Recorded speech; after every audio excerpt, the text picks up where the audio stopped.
Hello everyone. तो आज है आपका 4 फरवरी और 4 फरवरी में एसएससी जीडी का कोई एग्ज़ाम नहीं है। लेकिन यहाँ पर हम उन सारे क्वेश्चंस को करवाने वाले हैं जो कि पिछले आपके शिफ्टों में यानी कि 10 जनवरी से लेकर के अभी 2 फरवरी तक जो भी एग्ज़ाम हुआ है तब तक पूछे गए हैं। चलिए शुरू करते हैं। पहला क्वेश्चन है कि 21 नवंबर 2022 को केंद्रीय मंत्री ने दक्षिण एशिया के सबसे बड़े सिनेमा बाजार यानी फिल्म बाजार का उद्घाटन किया हुआ है। तो आंसर यहाँ पर अनुराग ठाकुर था, जो कि अनुराग ठाकुर ने किया हुआ है, जो कि वर्तमान में आपके केंद्रीय सूचना प्रसारण मंत्री और खेल मंत्री भी रहे हैं और इन्होंने ये उद्घाटन गोवा में किया हुआ है। नेक्स्ट क्वेश्चन है कि देश के जीडीपी का आकलन किस क्षेत्र से संबंधित है। अगर देश की जीडीपी की बात करें तो इसका संकलन आपका आर्थिक क्षेत्र से संबंधित होता है। नेक्स्ट क्वेश्चन है कि साहित्य अकादमी पुरस्कार से पूछा गया था। तो हिंदी में साहित्य अकादमी जो पुरस्कार है वो 2022 का बद्री नारायण को दिया गया है।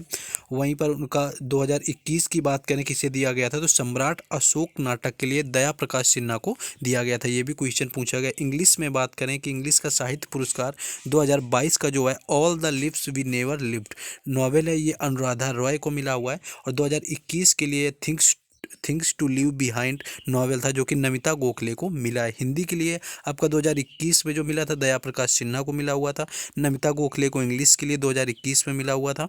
वहीं 2022 की बात करें तो यहाँ पर आपका बद्री नारायण को हिंदी के लिए दिया गया है और अनुराधा रॉय को इंग्लिश के लिए दिया गया है। ये थे साहित्य पुरस्कार। नेक्स्ट है कि क्रिकेट में खाली बॉल उस रन यानी जब बैट से बॉल को नहीं मारा जाता है तो वहाँ पर जो क्रिकेटर रन ले लेते हैं दौड़ के, उसको क्या कहते हैं तो लेग बाई का रन होता है। ये भी क्वेश्चन आपका क्रिकेट एंड स्पोर्ट्स से पिछले शिफ्टों में पूछा गया था।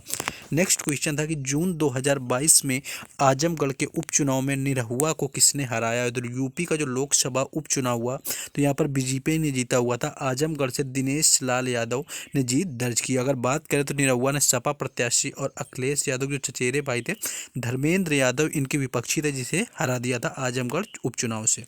नेक्स्ट क्वेश्चन था कि बसवराज बोम्मई किस राज्य के मुख्यमंत्री हैं। तो कर्नाटक यहाँ पर राइट आंसर हो जाएगा, जहाँ के बसवराज बोम्मई वर्तमान में चीफ मिनिस्टर यानी कि मुख्यमंत्री है। नेक्स्ट आपका आर्टिकल पूछा गया था कि जो अनुच्छेद 25 से 28 यानी आर्टिकल 25 से 28 है वो किससे संबंधित है। तो धार्मिक स्वतंत्रता का अधिकार जो है वो आपका अनुच्छेद 25 से अनुच्छेद 28 तक दिया गया है। वही मौलिक अधिकारों की बात करें तो वर्तमान में 6 मौलिक अधिकार हैं, जिसमें कि समानता का अधिकार 14 से 18, दूसरा स्वतंत्रता का अधिकार अनुच्छेद 19 से 22 होता है, तीसरा होता है शोषण के विरुद्ध अधिकार अनुच्छेद 23 से 24, धर्म की स्वतंत्रता का अधिकार अनुच्छेद 25 से 28, सांस्कृतिक और शैक्षिक अधिकार अनुच्छेद 29 33 और संवैधानिक उपचार का अधिकार अनुच्छेद 32। ये 6 कुल मौलिक कर्तव्य दिए गए जिनसे कि मोस्टली क्वेश्चन इन्हीं में से आर्टिकल का पूछ लिया जा रहा है। नेक्स्ट देखेंगे आगे हम लोग। नेक्स्ट एक क्वेश्चन है कि सितारा देवी का संबंध कौन से नृत्य से। तो कथक यहाँ पर राइट आंसर हो जाएगा, जिसका संबंध सितारा देवी से। साथ ही पंडित बिरजू महाराज भी कथक से संबंधित एक प्रसिद्ध नृत्यकार रहे हुए हैं। नेक्स्ट क्वेश्चन था कि एथेनॉल और पानी में किसका पृष्ठ तनाव अधिक होता है। तो एथेनॉल की बात करें तो एथेनॉल और पानी में अणु दोनों हाइड्रोजन बॉन्ड बनाने में सक्षम है, लेकिन पानी में प्रति अणु हाइड्रोजन बंधों की जो संख्या होती है आपके एथेनॉल की तुलना में अधिक होती है। इसलिए एथेनॉल की तुलना में पानी में आकर्षण के अंतर आणविक बल अधिक मजबूत हो जाते हैं और फिर से एक तरल में अंतर आणविक आकर्षण बल जितना मजबूत होता रहता है। तो इससे अगर हम बात करें तो जिसका आपका तरल सतही जितना आपका तरल का सतही तनाव उतना ही अधिक होता है, अर्थात जल का जो पृष्ठ तनाव होता है वो एथेनॉल के पृष्ठ तनाव से अधिक हो जाता है। और पृष्ठ तनाव ताप बढ़ाने पर भी बढ़ जाता है, और अगर कोई अशुद्धि मिलाते हैं जैसे डिटर्जेंट मिलाते हैं तब भी आपका पृष्ठ तनाव कम हो जाता है। नेक्स्ट क्वेश्चन पूछा गया था कि पश्चिम बंगाल की राजधानी कौन सी। तो पश्चिम बंगाल की यहाँ पर राजधानी कोलकाता हो जाएगी। तो यहाँ पर मोस्टली क्वेश्चन रिपीटेड हो रहे हैं जैसे कि पिछले शिफ्टों के। नेक्स्ट था कि भारत ने पहली बार 1900 में ओलंपिक खेलों में भाग लिया था। ये आपका पूछा गया था कि भारत ने ओलंपिक खेलों में कब भाग लिया हुआ था। तो 1900 में ओलंपिक खेलों में पहली बार भाग लिया गया था, और जो पहले जो ओलंपिक थे वो 1896 में आपके शुरू हुए थे, और इसकी स्थापना जो अंतर्राष्ट्रीय ओलंपिक संघ की है वो 1894 में होती है, और 1996 में पहला ओलंपिक हुआ था, यानी दूसरा ओलंपिक 1900 में होता है जिसमें कि भारत ने भाग लिया हुआ था। नेक्स्ट क्वेश्चन था कि महात्मा गांधी ने सविनय अवज्ञा आंदोलन कब वापस लिया था। तो सविनय अवज्ञा आंदोलन की बात करें तो ये गांधी जी ने किया हुआ था, और इस आंदोलन की शुरुआत दांडी मार्च यात्रा से हो गई थी। गांधी जी द्वारा साबरमती आश्रम के 78 अन्य सदस्यों को 12 मार्च 1930 से अहमदाबाद से 241 मील की दूरी पर स्थित एक गांव के लिए यात्रा प्रारंभ की हुई थी और 1934 में इस आंदोलन को वापस ले लिया गया था। नेक्स्ट क्वेश्चन देखेंगे। नेक्स्ट पूछा गया था कि विद्युत अपघटन में कौन सी अभिक्रिया होती है। तो जब किसी विद्युत अपघटन के विलायक के रूप में विद्युत धारा प्रवाहित करते हैं तो इलेक्ट्रोड पर पदार्थ इकट्ठे हो जाते हैं, इसे विद्युत अपघटन कहते हैं। जल में विद्युत धारा प्रवाहित करने पर जल हाइड्रोजन एवं ऑक्सीजन में विघटित हो जाता है, जिसे जल का विद्युत अपघटन कहा जाता है। नेक्स्ट देखेंगे आगे। नेक्स्ट यहाँ पर क्वेश्चन आया कि शुंग वंश का पूछा गया था कि शुंग वंश के संस्थापक कौन है।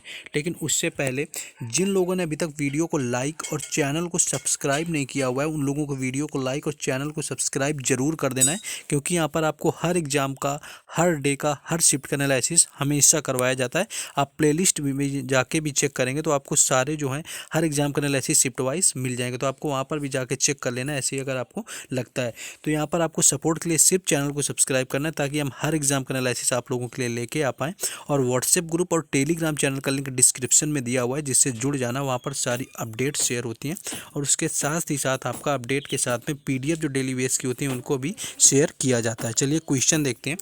क्वेश्चन था कि शुंग वंश के संस्थापक कौन थे। तो पुष्यमित्र शुंग जो थे वो आपके शुंग वंश के संस्थापक थे, यानी पुष्यमित्र शुंग ने 185 ईसा पूर्व में शुंग वंश के संस्थापक थे। उन्होंने 36 वर्षों तक शासन किया था और अंतिम जो मौर्य राजा थे वृहद्रथ का सेनापति था, जिसे कि पुष्यमित्र शुंग ने युद्ध में वृहद्रथ को मार करके शुंग वंश की स्थापना यहाँ पर कर दी हुई थी। नेक्स्ट क्वेश्चन था कि विश्व में भारत का ताजे पानी का प्रतिशत कितना है। तो भारत में विश्व के केवल 2.5% भूमि क्षेत्र के साथ में विश्व में 16% जनसंख्या में आपका योगदान करता है, और यहाँ 4% ताजे पानी के संसाधन है के केवल 2.5% भूमि के साथ आपका, और 16% आपका जनसंख्या के हिसाब से भारत में है, और 2.5% आपकी भूमि दर है, यानी कि ज़मीन के हिसाब से आपका 2.5% पूरे विश्व का आता है, और आपकी जैसा कि ताजे पानी की 4% आता है।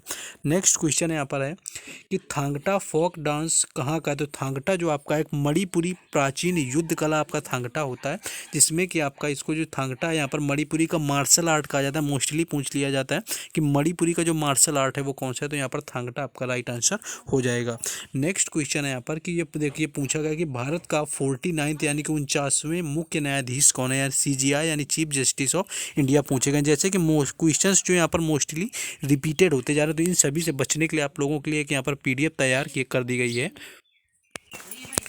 जैसा कि देखेंगे यहाँ पर मोस्टली क्वेश्चंस जो रिपीट हो रहे हैं, तो आपके SSC GD के जो एग्ज़ाम है वो 10 जनवरी से लेकर के अब तक 48 से लेकर के 52 शिफ्टों में ख़त्म हो गए, यानी मोस्टली 900 से ज़्यादा प्रश्न आपके GK GS के यहाँ पर पूछ लिए गए हैं।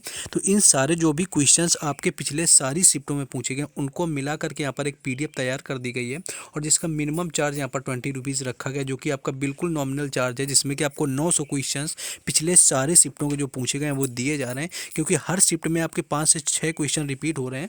तो जिनका आगे आने वाले शिफ्टों में एग्जाम है, ये PDF उन सभी के लिए बेनिफिशियल बहुत ज़्यादा होने वाली है, क्योंकि जिन लोगों ने ये PDF परचेज़ किया उनका जो रिस्पॉन्स है इस PDF के प्रति वो पता चल रहा है कि उनको कितने क्वेश्चन हर शिफ्ट में 5 से 6 आराम से मिले हुए हैं। तो जिसको ये परचेज़ करना आगे आने वाली शिफ्टों में एग्जाम है, तो ये व्हाट्सएप नंबर दिया हुआ है, इस व्हाट्सएप नंबर पर आप कॉन्टैक्ट करके इस PDF को परचेज़ कर सकते हैं अगर आपका एग्जाम है, जिसमें कि आपको 6 से 7 क्वेश्चन इसी PDF से मिलने वाले। तो जिन लोगों को परचेज़ करना है व्हाट्सएप नंबर पर कॉन्टैक्ट कर लें, और यहाँ पर आपका जो चार्ज है वो भी बहुत कम रखा गया है। चलिए अपने क्वेश्चन में वापस चलते हैं। यहाँ पर जैसा कि आपका 49 मुख्य न्यायाधीश पूछा गया था, तो 49वें जो मुख्य न्यायाधीश हैं न्याय मूर्ति जो उदय उमेश ललित थे, जस्टिस MN बोबडे 48वें मुख्य न्यायाधीश थे, और उदय उमेश ललित यानी UU ललित आपको ऑप्शन में गिवन होगा, तो वो भारत के 49वें मुख्य न्यायाधीश बने, जो कि 9 नवंबर 2022 से जस्टिस धनंजय वाई चंद्रचूड़ का 50वें मुख्य न्यायाधीश नियुक्त किया गया। यहाँ पर 49वें आपसे पूछे गए थे, जो कि आपके यहाँ पर UU ललित थे, लेकिन उसके स्थान पर इस समय वर्तमान में जो बनाए गए नवंबर 2022 में वो यहाँ पर आपके जस्टिस वाई चंद्रचूड़ को यहाँ पर बनाया गया, जो कि 50वें नंबर के रहे हैं। तो ये क्वेश्चन आपका पूछा जा रहा है। नेक्स्ट क्वेश्चन देखेंगे, लेकिन उससे जैसे कि पंचवर्षीय योजना से आपके हर शिफ्ट में आता है कि 8वीं पंचवर्षीय योजना के समय प्रधानमंत्री कौन थे? तो पीवी नरसिम्हा राव यहाँ पर राइट आंसर हो जाएगा, जो कि 8वीं पंचवर्षीय योजना के समय आपके प्रधानमंत्री रहे हैं। नेक्स्ट क्वेश्चन है कि राष्ट्रपति बनने के लिए न्यूनतम आयु कितनी होती है? तो न्यूनतम आयु इसकी 35 वर्ष रखी गई है, और उपराष्ट्रपति बनने की भी न्यूनतम आयु 35 वर्ष ही होती है। साथ ही राज्यपाल की आपसे कई बार पूछी गई है, जो किसी राज्य का राज्यपाल के लिए, तो वो भी 35 वर्ष आयु होती है आपके राज्यपाल बनने के लिए। नेक्स्ट क्वेश्चन है कि मौलिक कर्तव्य हैं जो वो कहाँ से लिए गए? तो मौलिक कर्तव्यों की बात करें तो भारतीय संविधान में मौलिक कर्तव्यों को 42वें संविधान संशोधन 1976 में सरदार स्वर्ण सिंह समिति की अनुशंसा पर सोवियत संघ के संविधान से लिया गया, जिन्हें कि भाग 4A में शामिल किया गया है। और अनुच्छेद की बात करें तो अनुच्छेद आपका यानी आर्टिकल 51A के तहत रखा गया, जो इस शुरुआत में आपके 10 मौलिक कर्तव्य थे, लेकिन वर्तमान में इन्हें 11 कर दिया गया है, जो कि 86वें संविधान संशोधन अधिनियम में 2002 के माध्यम से आपका आर्टिकल जो है आर्टिकल 21A यहाँ पर जोड़ दिया गया था, जिससे कि आपका राइट टू एजुकेशन यानी कि शिक्षा का अधिकार यहाँ पर बना दिया गया था। नेक्स्ट क्वेश्चन है यहाँ पर कि नवंबर 2022 तक भारत के मुख्य आर्थिक सलाहकार कौन है? तो डॉक्टर वी अनंत नागेश्वरन यहाँ पर राइट आंसर है, जिन्हें कि देश का नया मुख्य आर्थिक सलाहकार नियुक्त किया गया है। और इससे पहले बात करें तो केवी सुब्रमण्यम आपका राइट आंसर हो जाएगा, क्योंकि ये भी पूछा जा सकता है कि डॉक्टर अनंत नागेश्वरन ने आर्थिक सलाहकार के तौर पर किसकी जगह ली हुई है? तो केवी सुब्रमण्यम यहाँ पर राइट आंसर हो जाएगा। नेक्स्ट क्वेश्चन था कि विद्युत का सबसे अच्छा चालक कौन होता है? तो चांदी जो होता है यानी कि सिल्वर यहाँ पर विद्युत का सर्वश्रेष्ठ चालक है, विद्युत चालक है, जिनसे होकर के विद्युत धारा सरलता से प्रवाहित होती है। तांबा, एल्युमिनियम, जस्ता, सोना, चांदी, ये सारे आपके अच्छे चालक होते हैं, लेकिन सबसे अच्छा आपका जो कंडक्टर पूछा जाए वो सिल्वर यानी कि चांदी ही होता है। नेक्स्ट क्वेश्चन है कि 2020 के ओलंपिक खेल में मशाल किसने जलाई हुई थी? 2000 जो आपका 20 का ओलंपिक था टोक्यो ओलंपिक में आपके शुरू की, तो आधुनिक ओलंपिक जो मशाल परंपरा थी 1928 के ओलंपिक खेलों से शुरू हुई थी। तो टॉर्च बियरर कोराकाकी ने टोक्यो ओलंपिक में मशाल को जलाया हुआ था। नेक्स्ट क्वेश्चन था कि पृथ्वी का प्राकृतिक उपग्रह कौन है? तो आकाशीय पिंड जो ग्रह के अपने चारों कक्षा में परिक्रमा लगाते हैं उन्हें प्राकृतिक उपग्रह कहा जाता है। यहाँ पर पृथ्वी का पूछा गया था, तो चंद्रमा यहाँ राइट आंसर हो जाएगा, जो कि आपका पृथ्वी का प्राकृतिक उपग्रह है। और साथ ही अगर कुछ जो आपके यहाँ पर आपके कृत्रिम उपग्रह होते हैं, इसमें कि आपका आर्यभट्ट भेजा गया था आपका एक सैटेलाइट, जो सबसे पहला था 1975 में सोवियत संघ के द्वारा। तो इस तरह से कुछ आपके होते हैं। तो ये कुछ क्वेश्चन है, वीडियो को लंबा ना करते हुए इतने ही क्वेश्चन यहाँ पर बताएं। आपको सेकेंड वीडियो जो इसका है दोपहर में 3 बजे मिल जाएगा आपको, थर्ड शिफ्ट के समय, जिसमें कि और क्वेश्चन कराएंगे। तो जिन लोगों ने अभी तक वीडियो को लाइक और चैनल को सब्सक्राइब नहीं किया हुआ है तो आपको कर देना है। और साथ ही साथ जिन लोगों को PDF परचेज करनी है वो भी यहाँ पर परचेज कर सकते हैं, जिनका आगे आने वाले शिफ्टों में एग्जाम। बट चैनल को सब्सक्राइब और व्हाट्सएप ग्रुप टेलीग्राम का चैनल डिस्क्रिप्शन में, जिससे आपको ऐड हो जाना है। बाकी मिलते हैं नेक्स्ट वीडियो में। जय हिंद।